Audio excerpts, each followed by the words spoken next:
Previously on the Dublin Lake Railway arc.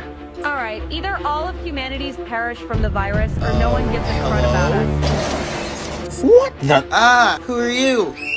Or how about instead of re-gauging them, we use them to further promote and get my long-desired lake project off the ground?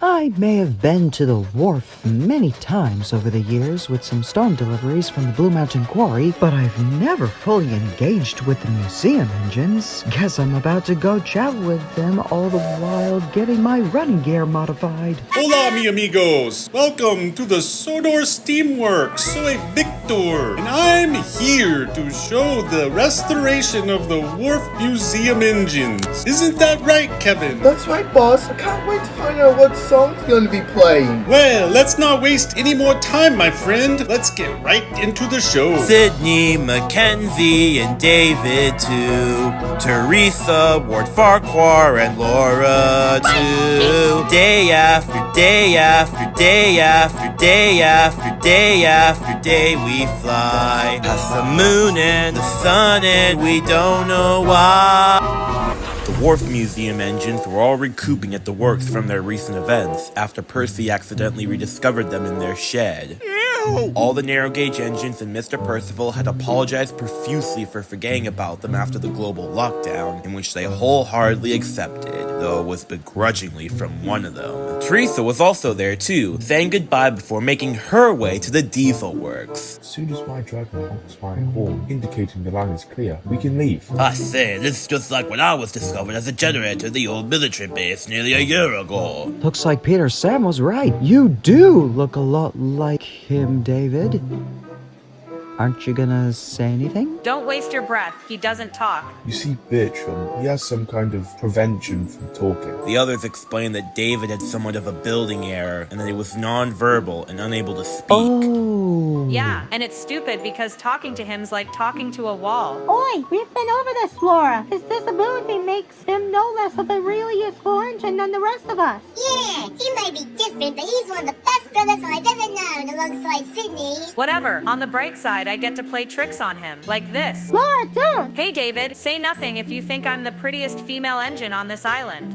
Ha, knew it, I'm too gorgeous for you. I'm pretty sure he doesn't think that way about you. Bite me? God Scottish grief. Is this how I'm gonna spend the rest of me frickin' overhaul?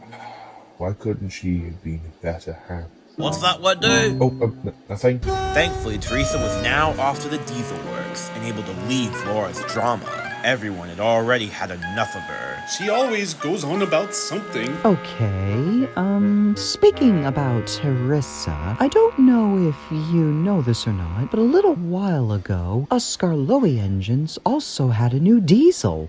Driver, what's wrong? Boko, you might want to take a look at this. Bust my cab windows. Is that true? This better not be a joke at Wikipedia like back in 2021. I did more research into it, Boko. Trust me, it's real and very devastating. In the yard of the Vickerstown Diesel Works, there's a siding next to a shed with two sections of mixed dual-gauge track to repair the smaller gauge diesels on the Scarlowy, Culdee Fell, and Arlesdale railways, and just recently the Dublin Lake. Rusty was temporarily there too, waiting for a new engine to be delivered since his old one had reached its expiration date. But something major for his railway was being built inside the shed, that being a new engine, and the day came for their reveal to the public.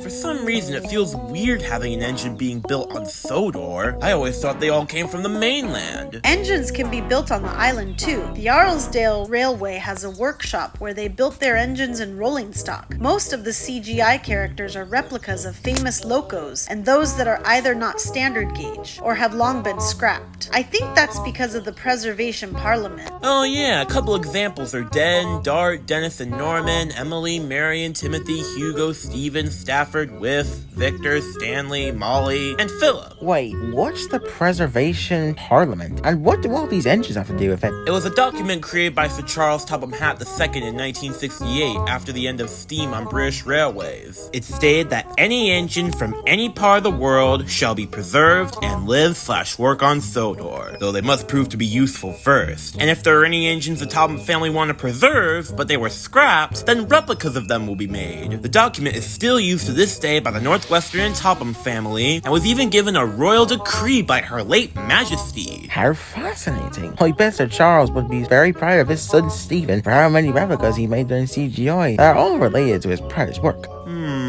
Hey Rusty, you and I look, well, somewhat similar. Really? Huh, we never noticed. Now I know it sounds weird, but it's almost as if we're brothers in two different gauges. What a particular similarity. But obviously not. I was built at Ruston and Hornsby back in 57, nearly 70 years old. Hunslet Engine Company for me on the 17th of April, 1961. It's right. At long last, everyone, meet the Scarlery Railway's newest engine.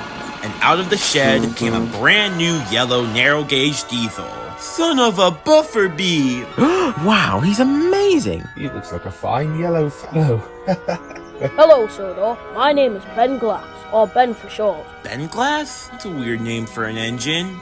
But you see, Adam, one of the locations our railway traverses through is the Valley of Blen Glass, where George and Sir Handel had their infamous encounter. Great Sudrian reference. Ah, so you must be Rusty. Nice to meet you. I was told I'd cover for you while you were being repaired. That's right. It's amazing how me and Fred aren't the only diesels anymore. Hope you enjoy your new life on the railway, and welcome to the world and the island of Sodor. We finished his construction and crash course, and now he's ready to be taken to the sheds for his first day tomorrow. Yes, sir. Can't wait to start my new life. Really now? Are you absolutely sure you're ready to start life? Yes, why? Well, young fella who was born like, I don't know, a minute ago, the world is a very dangerous and awful place, full of things like engines being scrapped, drugs, violence, politics, poverty, depression, wars, killers, shootings, blood, gore, death. Shut up! Adam the Diesel, what on earth do you think you're doing? What? I'm just preparing him for what life has to offer. Blimey, I never seen an engine stoop so low, except for Duncan. We'll discuss this later, and I expect the term being stuck in the shed for life to be brought up over a million times. What's he talking about? Don't listen to him, he's just being silly. When Ben Glass arrived, he was greeted warmly by the other narrow gauge engines. Well, almost all of them. Are you serious? Another young legend this Friday? First the late Brodius, then Vanessa temporary livers 12 years ago, and now this! Shut up, man. Duncan, now's not the time. He's quite the delightful sight before I leave for the night. Welcome to the Scarlery Railway, my friend. It's a pleasure to meet you. I'm Scarlery. I'm Renias. I'm Sir Handel. I'm Peter Sam. I'm Duncan. And I'm Fred, and this is Ivo Hugh. Many thanks, everyone. Can't wait to start work tomorrow. The next day, Ben Glass's first job was to triple head a passenger train with Scarloey and Renius. We'll depart from the station after the guard's whistle is blown. Alright, let's go. Hey, what are you doing? Not now. What's wrong? The guard blew the whistle. That whistle was from another engine. The guard hasn't finished his morning tea yet. Never mind, here he comes now. Sorry. It's alright, you're still learning. Now we can go. Along the way, Ben Glass got to see all the wonderful sights along the line, and even met a few other engines along the way. Who's that over there? That's Bedstead, and inside her is the chief engineer of the line, Mr. Hugh. They do maintenance work together and assist the Steamworks crew. Look, Bedstead, it's the new engine. Good tidings, you two. Welcome, young lad. The two old engines guided Ben Glass on their journey and gave him a few pointers when he made a mistake, such as not going too fast and paying attention to the rails instead of looking at the view. But other than that, the journey ran smoothly, and after the three finished their run up to Ulfstead, Ben Glass's next job was to take Stone to the wharf. But before he left, he got to know the estate engines at the castle. Hope you're enjoying your first day, newcomer. Just then, Bertram arrived from the Blue Mountain Quarry to escort Ben Glass there. Good day, my dear stepbrother. Here to take the new engine on your dusty old workplace. Sure am, Dookie. So you're the new engine. What's your name again? It's Ben Glass, after the valley. It's a pleasure to meet you, Ben Glass. Welcome to the railway. I'm Bertram, the old warrior. Oh yeah, the older engines told me you saved the miners on your old railway from a flood after the pumping engine Stanley broke down. You also used to be a knockoff of Reneo's. Stanley? Are they talking about me? They went to the quarry to double head the train, and after dropping off Stone at the wharf, Ben Glass picked up material that had been shipped from the mainland for what is nicknamed Area Scarloey. At the old old slate quarry which was used by the Ministry of Defense as an ammunition dump. Ben Glass dropped off the secret supplies outside the electric fence and rolled away backwards while the MOD's private Beetle engine came and took the train away, before bringing it back, only this time it was empty after being unloaded. When Ben Glass was told it was safe to retrieve the rolling stock, he took it away back to the depot.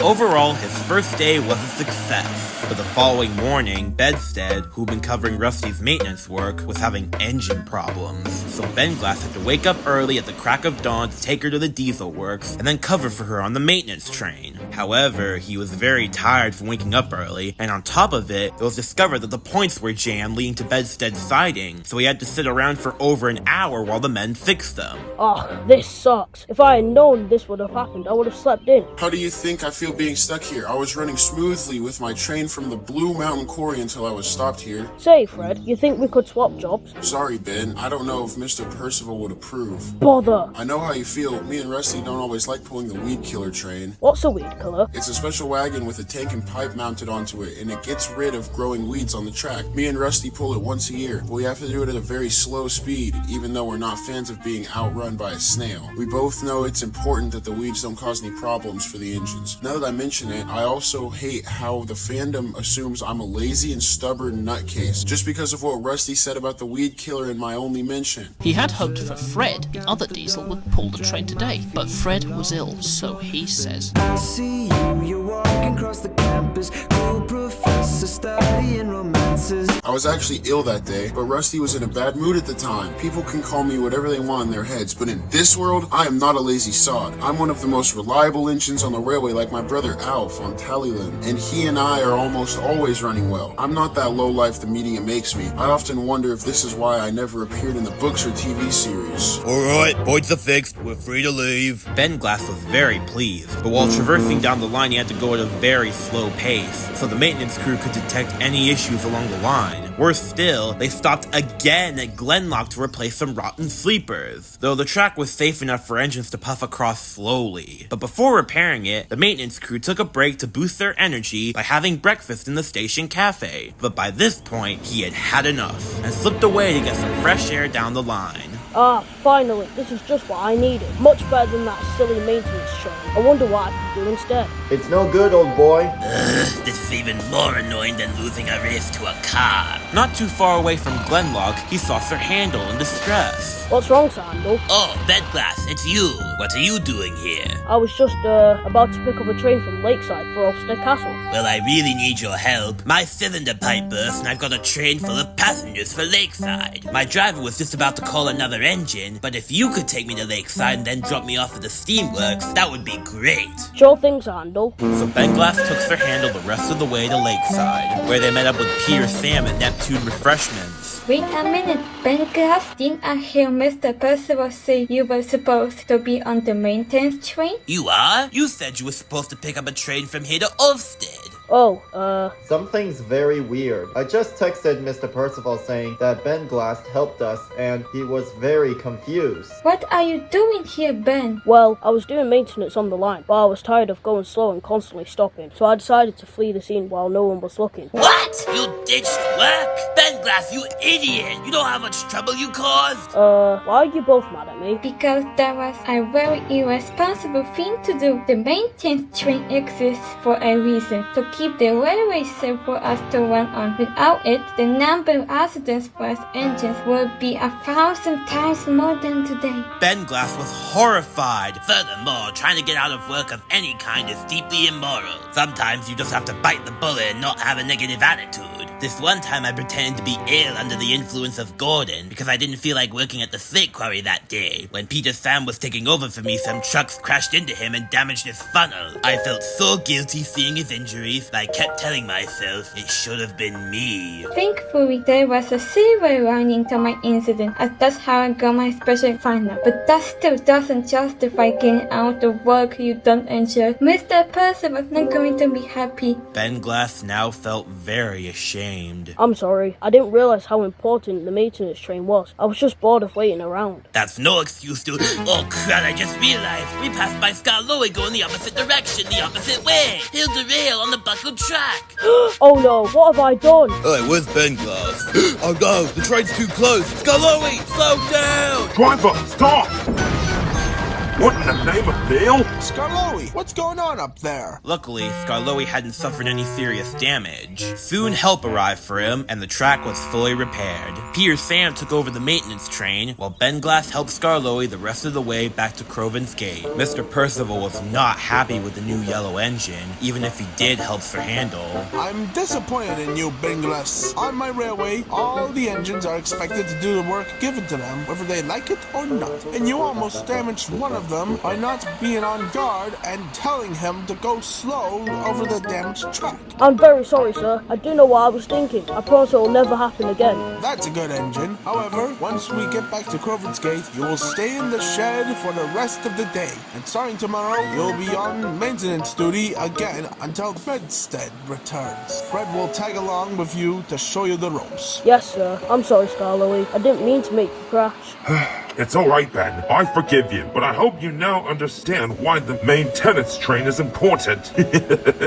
You actually reminded me of my very first day here back in 1865 when I refused to take the trust up the incline because I wanted to pull coaches. Mr. Mack called me a crosspatch and covered me up until I learned sense. He really didn't know how to handle engines back then, I'll tell you that. So until Bedstead was repaired, Benglass and Fred worked together on the maintenance train. Of course, Benglass was slightly bored doing it, but he knew the job was important. He was glad that he and Fred were working together. Soon, not only was Bedstead repaired, but Rusty as well. He, Fred, and Benglass triple-headed a passenger train down the Scarloey main line. They even had the addition of a brand new coach on the Scarloey Railway, number 12 from Boston Lodge up at Festiniog. Impressive. I remember seeing it under construction when I was there last year. Thank you all for joining us on the Diesel Trio train. You ready, Ben? Yes, Rusty. Come on, you two. Let's get rolling. Farewell. Best wishes, lad. Adios, fellow diesels. Ever since then, for the past 2 months, Benglass has been an invaluable member of the railway. The Christmas and New Year holidays were especially a big time for him, and when he helped Rusty rip up the old Wharf Museum tracks from Croven's Gate to the wharf, in which were destined to be used for the new upcoming Lake Railway. Hey look, Sandy, it's your long-lost narrow-gauge yellow dad. Never thought he'd ever come back from getting the milk. Everyone was very proud of Benglass's progress so far, especially when he announced on New Year's Eve that his resolution was to be a really useful engine.